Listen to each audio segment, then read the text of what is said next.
Saya mengucapkan ahlan wa sahlan marhaban bikum Abi Kiai Haji Jamaah Lain Sa'id Syafi'i Hadis. Kita doakan beliau senantiasa diberikan kesehatan, panjang umur, keberkahan keluarganya, keberkahan para pesantrennya. Semoga kita semua bisa mengambil manfaat sebanyak-banyaknya dari keberkahan ilmu beliau.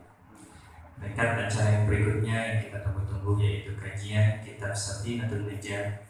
Insyaallah akan disampaikan oleh Al-Karam Muhtaram Abi Kiai Haji Jamaluddin Sa'id Syafi'i Al-Hadis. Mari kita hadirkan raga bersama hati kita untuk mengambil sebanyak-banyak ilmu yang disampaikan. Pada beliau dipersilakan.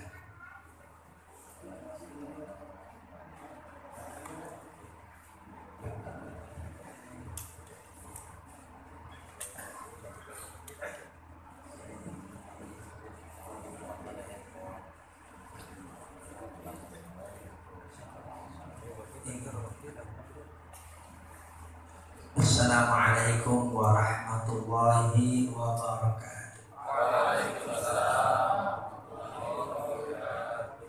Alhamdulillah alladzi akramana bil Qur'ani wa sunnah. Allahumma shalli wa sallim ala sayyidina wa nabiyyina wa habibina Muhammadin syafi'il ummah wa ala alihi wa sahbihi al-faizina bidukhulil jannah fi yaumil qiyamah. Amma ba'du. Yang saya hormati Bapak Haji Agus Suripto beserta Uminda Ustadzah Haja Titi sebagai pembina dan juga ketua yayasan. Kita doakan beliau beserta seluruh keluarga senantiasa diberikan sehat, nikmat, rahmat, keberkahan oleh Allah Subhanahu wa taala. Segenap manajemen di yayasan, para kepala sekolah, staf, guru-guru, kita semuanya mudah-mudahan senantiasa dilimpah curahkan nikmat, rahmat, keberkahan oleh Allah Subhanahu wa taala.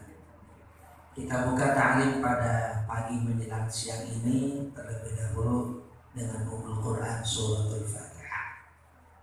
Dengan dia juga mudah-mudahan yayasan ini, sekolah ini, pesantren ini diberikan segala keberkahan, kelimpahan, kelancaran oleh Allah Subhanahu wa taala.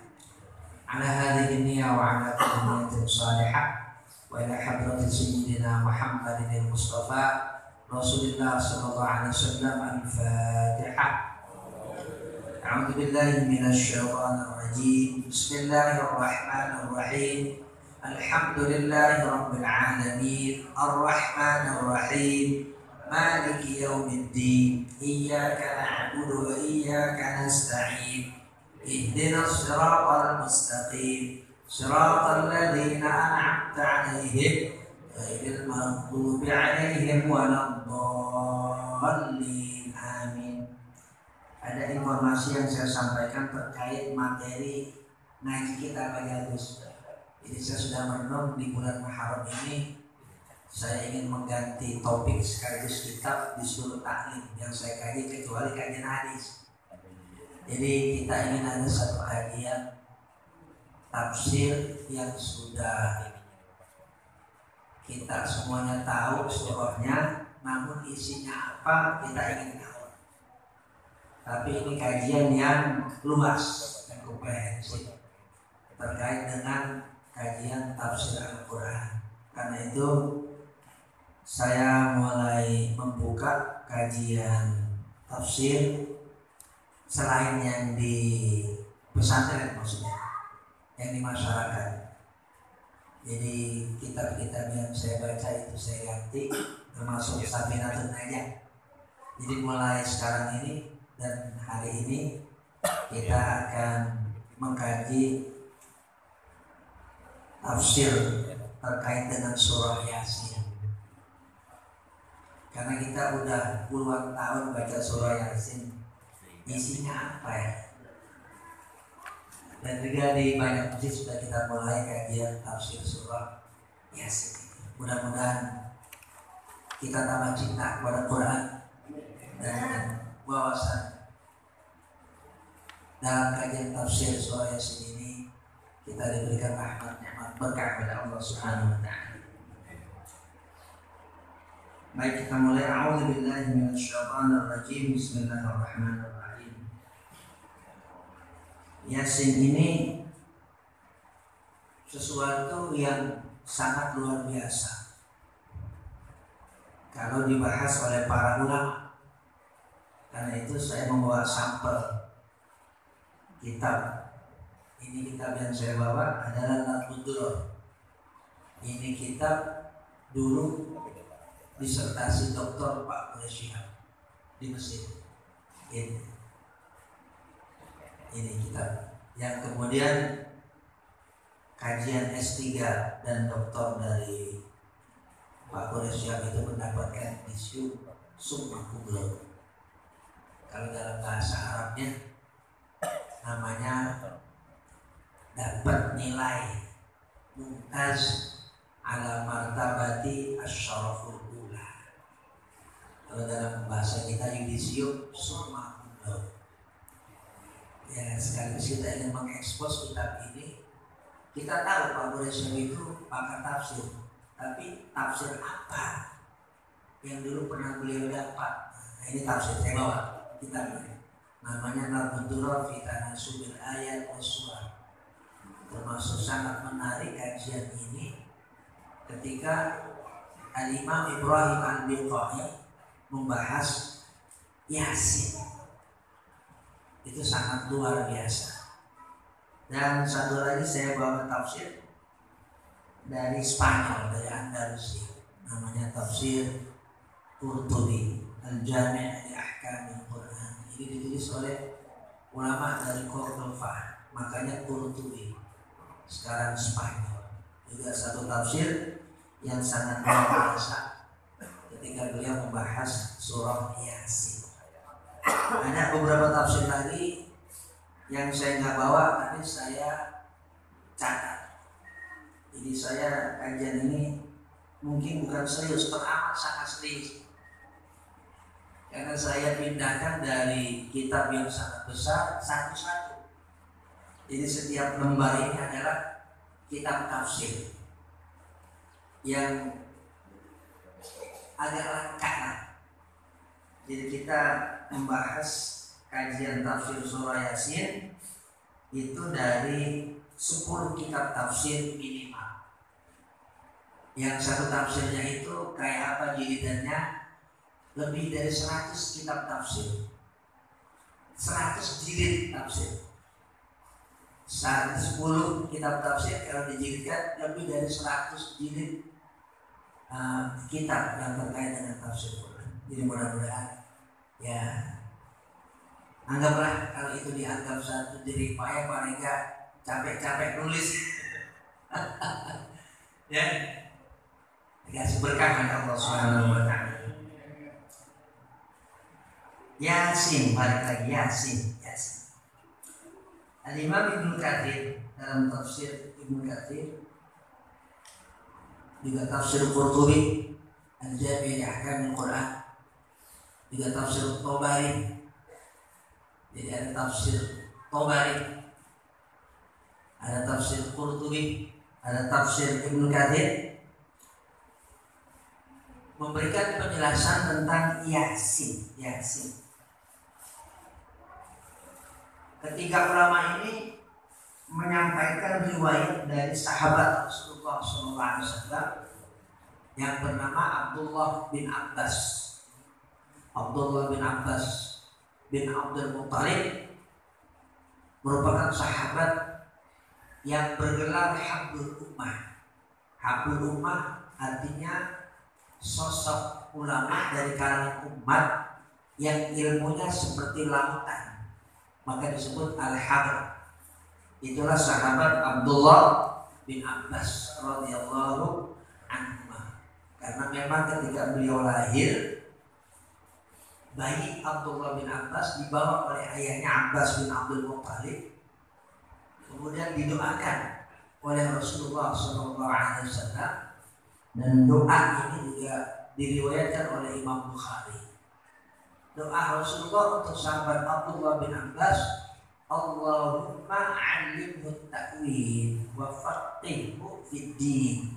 Ya Allah, ajarkan kedalaman isi Al-Quran dan pemahaman mendalam tentang agama. Dan doa Rasulullah dikabul oleh Allah Subhanahu wa ta'ala. Nah, ini berhubungan langsung nanti dengan berdirinya Bani Abbas.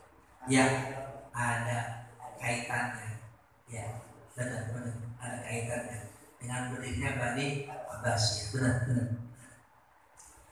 Ya, itu menunjukkan nida atau panggilan.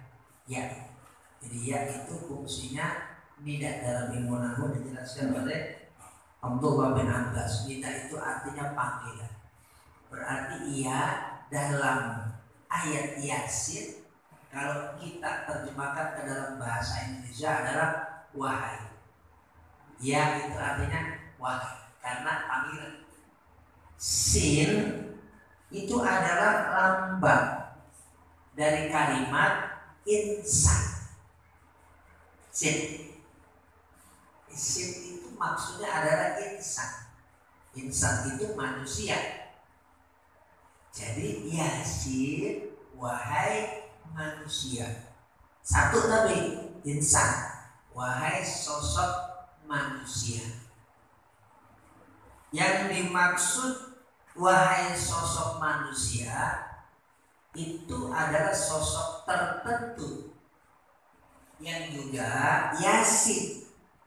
Karena itu Al-Imam Al-Qurtubi rahimahullah ta'ala rahmatan wasi'atan memberikan penjelasan di mana beliau mencantumkan penjelasan dari seorang ulama namanya Al-Imam Abu Bakar Al-Warraq, bahwa sin itu maksudnya adalah Sayyidul Bashar, pemimpin seluruh manusia. Jadi sin itu punya makna Sayyidul Bashar, Sayyid al-Bashar. Jadi Yasin, ya Sayyidul Bashar, wahai pemimpin seluruh manusia. Itu juga makna dari Yasin. Nah, Yasin yang punya makna ya insan dijelaskan oleh Ibnu Katsir, Imam Tabari, Imam Qurtubi. Kemudian Yasin yang punya makna ya Sayyidul Bashar, wahai pemimpin seluruh umat manusia, maksudnya adalah baginda Nabi Muhammad sallallahu alaihi wasallam. Nah, karena itu seorang tabi'in besar yang bernama Al-Imam Sa'id bin Jubair, beliau memberikan penjelasan dengan demikian bahwa Yasin adalah buah ismun min asma'i sayyidina Muhammadin sallallahu alaihi wasallam. Al-Imam Sa'id bin Jubair memberikan penjelasan bahwa Yasin merupakan nama dari nama-nama baginda Nabi Muhammad sallallahu alaihi wasallam. Al-Imam Ibrahim Al-Biqai dalam tafsir Nadmud Durar yang tadi saya katakan sebagai disertasi Dr. Profesor Quraisy di Al-Azhar Mesir, memberikan satu analisa yang begitu menarik tentang huruf ini, huruf ya dan juga huruf sin dalam kajian linguistik, dalam kajian bahasa Arab. Jadi ya itu harfun fitahin, huruf yang kalau kita ucapkan infitah, terbuka. Sin itu adalah harfu rakhawatin wa hamsin,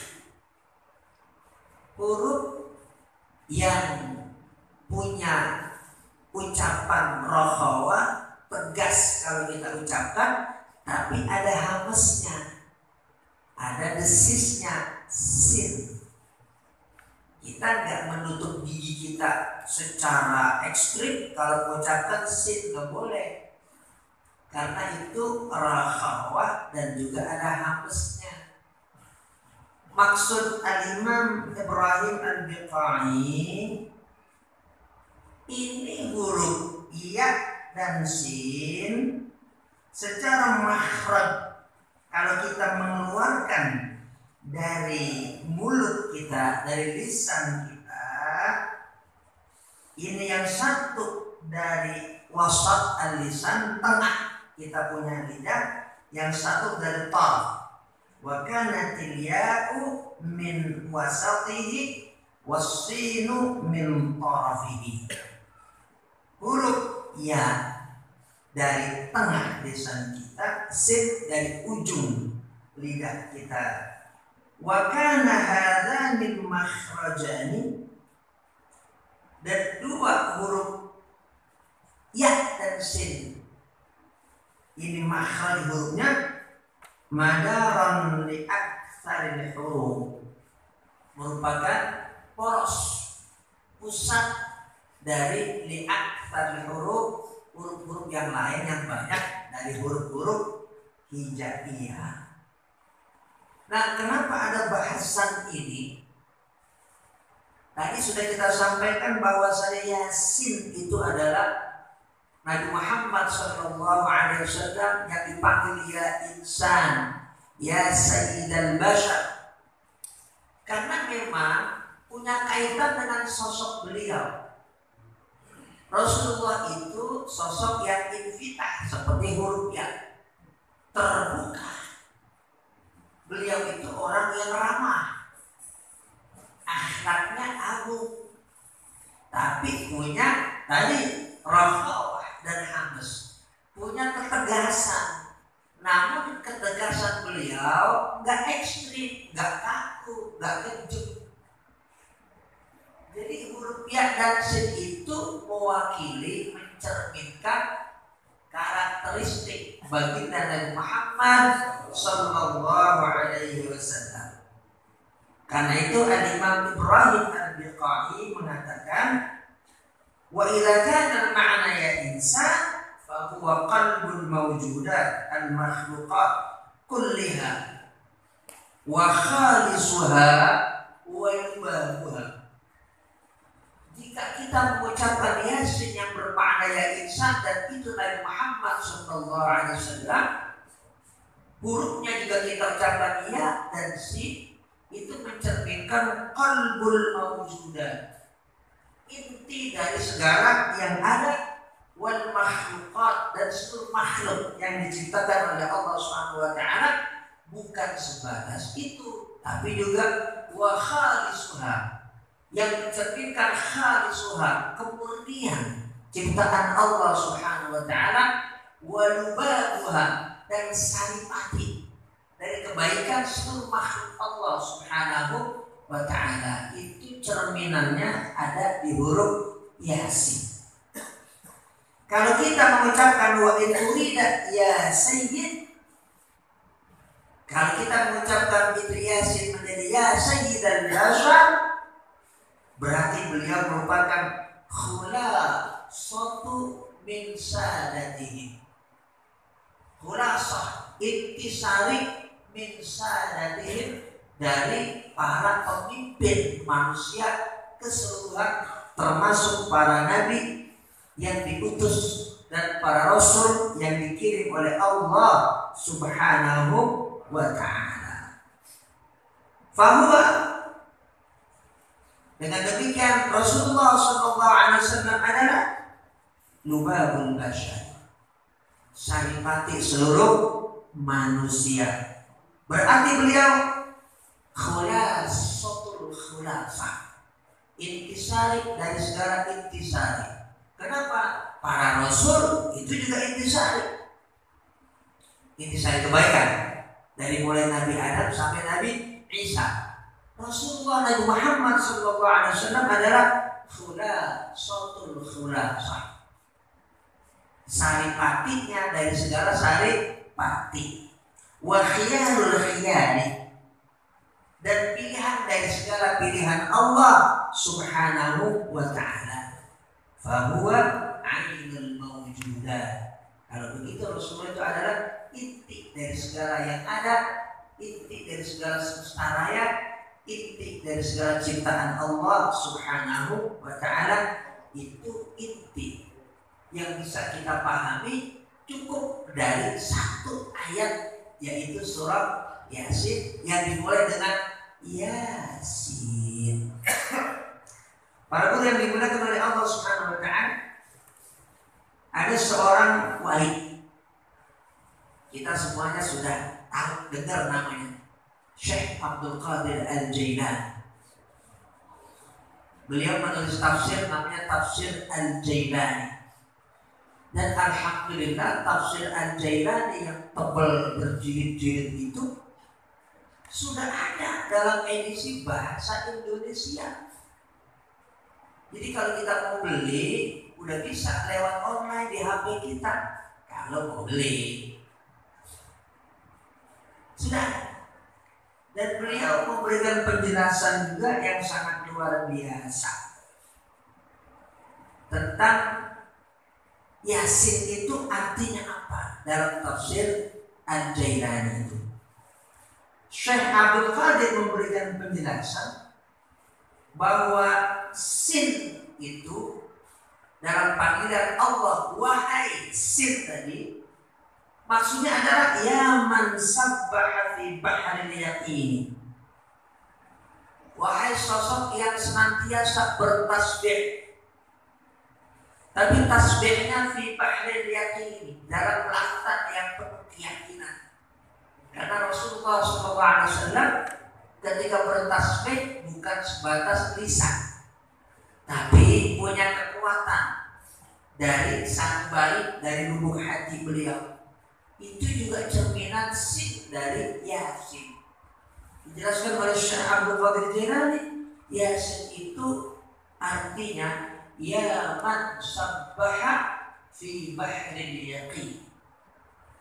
Itulah mengapa kita membaca kitab Sahih Bukhari. Akhir dari kitab Sahih Bukhari, isi hadisnya 7.500 lebih. Hadis terakhir dalam Sahih Bukhari itu ternyata terkait dengan tasbih, di mana Rasulullah SAW bersabda dalam riwayat Imam Bukhari, kalimatani khafifatani fil lisani thaqilatani fil mizani subhanallah wa bihamdihi subhanallahil azim. Ada dua kalimat yang ringan diucapkan di lisan, namun berat timbangannya di neraca kebaikan. Apa? Kalimat subhanallah wa bihamdihi subhanallahil azim. Itulah mengapa kalau kita habis sholat disunahkan membaca zikir yang 33 dimulai dengan tasbih, baru tahmid, baru takbir. Karena ada sisi rahasia di situ. Ada nama baginda Nabi Muhammad SAW dalam Yasin, dan itu di huruf yang namanya sin. Ada tafsir lagi ditulis oleh ulama dari Al-Jazair. Ini ulama sufi besar, zahid besar. Namanya Imam Ahmad bin Muhammad bin Ajibah Al-Hasani. Masih dzurriyyah, keturunan Rasulullah SAW dari jalur Sayyidina Hasan bin Ali bin Abi Thalib, putra dari Sayyidah Fatimah Az-Zahra binti Rasulullah sallallahu alaihi wasallam. Beliau memberikan penjelasan Al-Imam Ahmad bin Muhammad bin Ajibah Al-Hasani bahwa yang dimaksud Yasin dalam panggilan Allah wahai sin itu bukan sembarang Sayyid al-Bashar, tapi Yasin tafsirannya adalah ayyuhas sayyidul mufakham wal majidul mu'azzam, wahai sosok yang mulia al-mufakham, yang dibesarkan, wal majidu, dan sosok yang mulia al-mu'azzam, yang diagungkan. Maksudnya huruf sin itu terkait kemuliaan dan kebesaran, bukan beliau minta besar atau merasa besar, minta mulia merasa mulia. Tapi sin dalam Yasin itu terkait kebesaran, kemuliaan, yang dibesarkan dan dimuliakan oleh yang maha besar, yang maha mulia, Allah Subhanahu wa ta'ala. Kalau sosok yang dibesarkan dan dimuliakan oleh Allah Subhanahu wa ta'ala tidak mungkin bisa dikecilkan sampai kapanpun, sampai hari kiamat. Jadi kita menjadi mantap kepada Islam, kepada Quran ini ketika kita membaca Yasin. Gak ragu lagi bahwasanya Quran itu semata-mata dari Allah Subhanahu wa ta'ala bagi yang membacanya, apalagi yang menghafalnya kayak Ustaz Faisal. Udah gak diragukan lagi, yakin dimuliakan dan dibesarkan oleh Allah Subhanahu wa ta'ala. Meskipun Ustaz Faisal gak minta. Begitu juga santri ini kita dorong, di mana tempat termasuk di insan yang ini, kamu gak usah khawatir kalau ngapal Quran. Bacalah itu Yasin, yang artinya seperti itu. Dijelaskan oleh Imam Ahmad bin Muhammad Ibnu Ajib al-Hasan. Kamu kalau menghafal Quran sampai 30 juz, kamu gak usah minta dibesari diri kamu. Allah yang akan membesarkan kamu. Kenapa? Itu udah tercermin dalam satu ayat namanya Yasin. Bapak Ibu guru yang dimuliakan oleh Allah Subhanahu wa ta'ala, tentunya masih sangat banyak ya kajian surah Yasin. Dari satu ayat itu Yasin yang ditulis oleh para ulama. Ini merupakan bahrul ulum, lautan dari ilmu, dan betapa luas cakupan dari Quran yang begitu agung dan mulia yang dibawa oleh baginda Nabi Muhammad Sallallahu Alaihi Wasallam. Untuk mukaddimah pada hari ini cukup satu ayat dulu. Nanti kita akan bahas lagi pada pertemuan bulan yang akan datang. Mudah-mudahan kita dikasih sehat oleh Allah Subhanahu wa ta'ala, dikasih waktu, usia, kesempatan oleh Allah Subhanahu wa ta'ala. Al-Fatihah. A'udzubillahi minasyaitonir rajim. Bismillahirrahmanirrahim. Alhamdulillahirabbil alamin, arrahmanir rahim, maliki yaumiddin, iyyaka na'budu wa iyyaka nasta'in. Ihdinas siratal mustaqim, siratal ladzina an'amta 'alaihim ghairil maghdubi 'alaihim waladdallin. Saya ada buka tanya jawab enggak? Atau gimana? Pak, sebentar. Kalau ada buka pertanyaan boleh bebas. Atau terkait dengan ulumul Quran apa-apa, atau ulumul hadis boleh.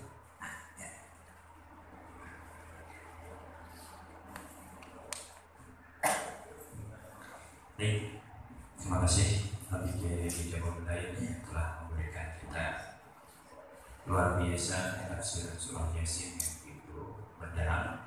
Kita kasih kesempatan dua orang untuk menanyakan seputar ulumul Quran ataupun yang di luar. Ya, di luar ulumul Quran. Ulumul Quran. Sifatnya silakan, boleh menunjukkan tangannya. Ya.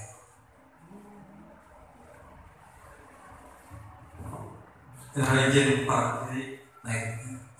kita sering membaca surat Yasin pada setiap malam Jumat, Pak Kiai. Apakah itu ada hadisnya atau riwayat atau budaya ketika kita membaca Yasin? Biasa kita malam Jumat itu membaca Yasin aja, tapi belum tahu apakah itu ada riwayat atau ada hadisnya. Baik. Gitu. Yang kedua adalah Yasin Dan Toha itu apakah betul yang saya dengar itu bahwa itu adalah nama Nabi Muhammad gitu. Baik. Ya. Mungkin segitu Pak Kiai, mohon jawaban. Ya. Jadi dalam mukaddimah tafsir surah Yasin, Al-Imam Ibnu Katsir sudah memberikan penjelasan tentang fadilah dan fadail dari surah Yasin. Jadi itu bukan berdasarkan tradisi. Itu tradisi yang berdasarkan hadis Rasulullah SAW dengan derajat hadisnya hasan. Jadi dalam ilmu hadis ada hadis dengan derajat sahih, ada hadis dengan derajat hasan. Dua-duanya adalah kategori hadis yang dapat diamalkan. Jadi sudah ada dalil yang mutawatir. Itu ada dalil terkait hadis dengan derajat yang hasan. Jadi kalau kita mau mengamalkan itu sudah sesuai dengan sunnah Nabi Muhammad Sallallahu Alaihi Wasallam. Yang kedua, Yasin dan Toha itu memang dua nama dari sekian banyak nama Nabi Muhammad Sallallahu Alaihi Wasallam. Dan itu juga memang ada kajian tafsirnya juga, termasuk dalam tafsir Qurtubi ada kajiannya. Jadi dua nama itu Toha dan Yasin adalah dua nama Nabi Muhammad Sallallahu Alaihi Wasallam. Ya, silakan. Berikutnya ada yang mau bertanya, silakan di angkat tangannya.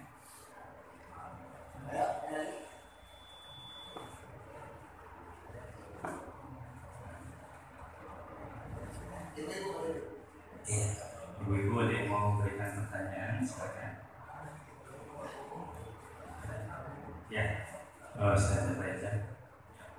Mic-nya kalau dilempar belakang, diberikan ke belakang.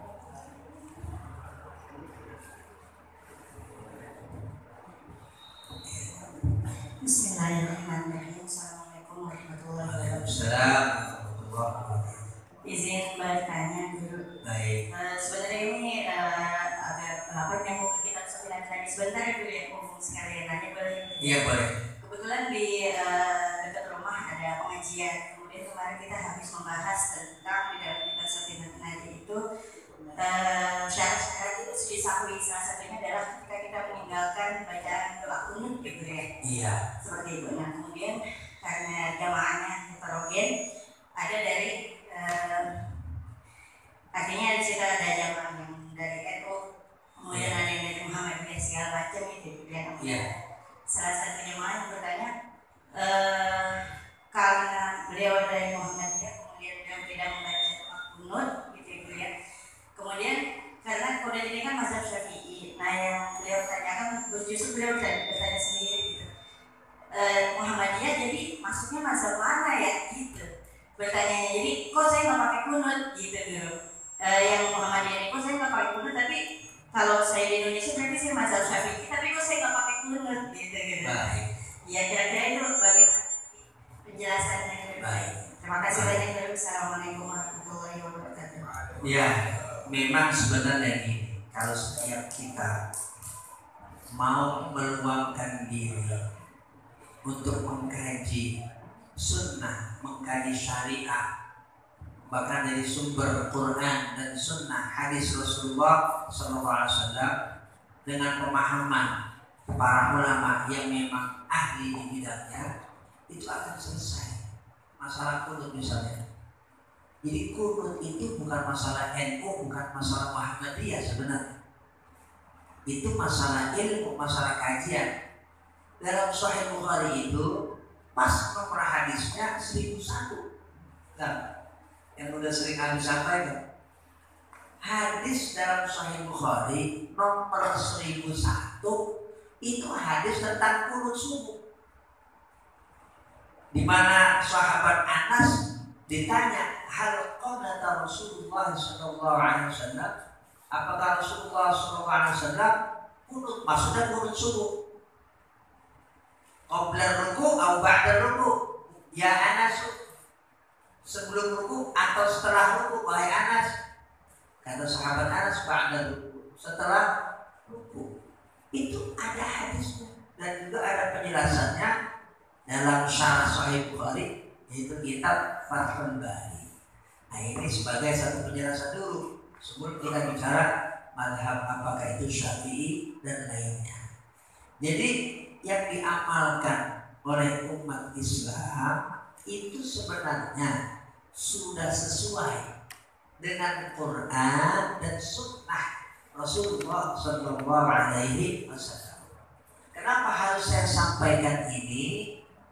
Karena ada cara pandang atau mindset di sebagian masyarakat Muslim, baik di Indonesia atau mungkin di dunia. Kalau namanya madhab itu berarti nggak Quran nggak Sunnah. Itu berarti murni pandangan atau ijtihad atau fatwa seseorang, dalam hari ini ulama seperti Imam Syafi'i. Nah ini kan mindset yang rancu, ini kan cara pandang yang salah terhadap mazhab. Begini, Imam Syafi'i orang Arab satu, yang kedua sejak kecil umur 7 tahun udah hafal Quran. Usia belasan tahun udah hafal kitab namanya Al-Muwatta. Belum 15 tahun udah hafal kitab isinya hadis. Dan itu langsung di depan yang menyusun kitab itu yaitu Imam Malik bin Anas Al-Asbahani. Apalagi kemudian usia 20, 25, 30. Maksudnya tidak mungkin seorang ulama yang bernama Imam Syafi'i kok memberikan arahan kepada umat terkait hukum-hukum termasuk di dalamnya kunut, nggak ada cantolannya dari Quran, hadis dan sunnah Rasulullah Sallallahu Alaihi Wasallam. Jadi mazhab itu bukan sama dengan murni fatwa ulama yang nggak ada landasannya, bukan. Mazhab itu kan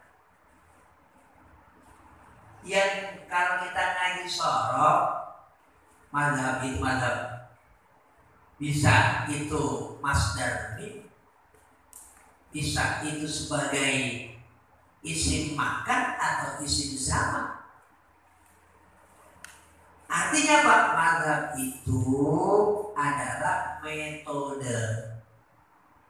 Mazhab itu adalah alur tempat kita berjalan, tempat kita zahaba yadhabu, tempat kita pergi.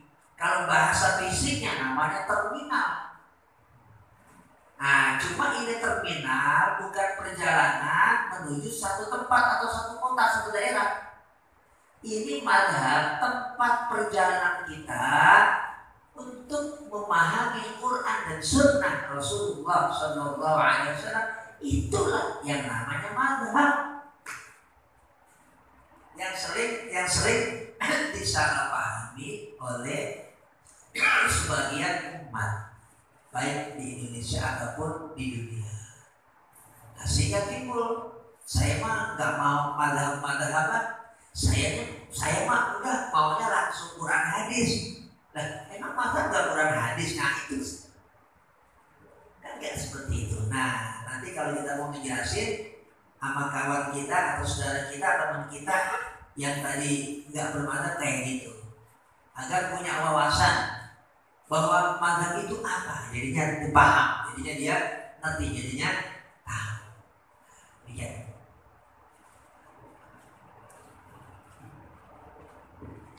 Baik, sudah dua penanya.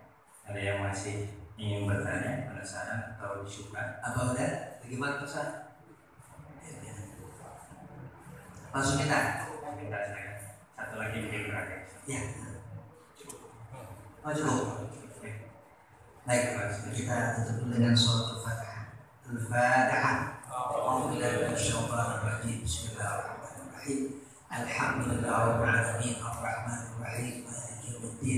Iyyaka na'budu wa iyyaka nasta'in ihdinas siratal mustaqim siratal ladzina an'amta 'alaihim ghairil maghdubi 'alaihim waladdallin. Ya, saya kasih bocoran sedikit sebelum saya doa. kita membaca Yasin wal Qur'anil Hakim. Wa itu juga ada maknanya. Quran apa maksud dalam ayat 2 surah Yasin? Yang kita sekarang baca bukan sekadar itu. Kenapa? Allah juga kasih Quran tapi kalimatnya enggak Quran kok. Alif lam mim dzalika kitabul la raiba. Kitab juga Quran maksudnya. Kenapa ini bukan wal kitab? Kok wal Quran? Nah itu juga penting. Nah itu kedalaman makna dari ulama kita. Sayang kalau kita nggak gali. Udahlah nggak apa-apa, saya yang baca, saya yang gali. Nanti guru-guru tinggal ngedengerin aja. Ya, apa-apa saya capek membaca ya sekian jam nggak masalah. Mudah-mudahan ini jadi catatan kebaikan lah di sisi Allah. Karena niat saya baik, mudah-mudahan niat saya baik oleh para guru. Juga kalau boleh saya minta Pak Jagus, Pak Jotin, ini tolong direkam. Ya, jangan kalau live tapi jangan dihapus di Instagram atau di Facebook ini Pak Jotin. Kalau bisa Pak Jotin itu dicatat. Nanti satu saat bisa kita bukukan. Bukan karena sayanya, karena ini kita ambil dari berbagai kitab tafsir yang besar-besar dengan kedalaman dari para ulama menjelaskan tentang Quran ini dengan referensi yang jelas, yang valid, objektif dan ilmiah. Jadi bisa dinikmati oleh seluruh jamaah umat masyarakat itu maksudnya Pak Jody. Nah, jadi ini bisa disimpan atau bisa dibagikan lagi sehingga bukan hanya kita yang di sini juga tahu. Mudah-mudahan secara luas kajian ini yang dari Insan Mutakin ini bisa dinikmati oleh sekian banyak lagi umat Islam yang memahami bahasa Indonesia. Demikian. Bismillahirrahmanirrahim. Astagfirullahaladzim. Walhamdulillah na'budu wa nusalli wa sallim ala sayyidina Muhammadin wa ala alihi. Allahumma ighfir lana wa li walidina wa li masyayikhina wa li jami'il muslimina wal muslimat wal mu'minina wal mu'minat al-ahya' minhum wal amwat. Allahumma aslih dzata bainina, Allahumma alif baina qulubina. Rabbana atina fid dunya hasanah wa fil akhirati hasanah wa qina adzabannar. Wassallallahu ala sayyidina Muhammadin wa ala alihi wa sahbihi wasallam. Walhamdulillahi rabbil alamin. Wassalamualaikum warahmatullahi wabarakatuh. Untuk teman-teman kita duduk nanti pas kita ngomong kita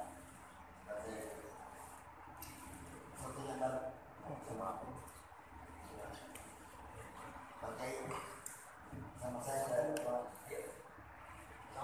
Waalaikumsalam.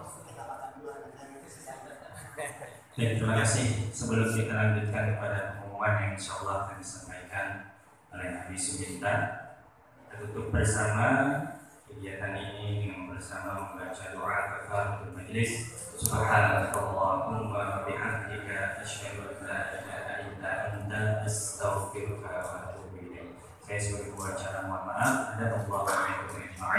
Assalamualaikum warahmatullahi wabarakatuh.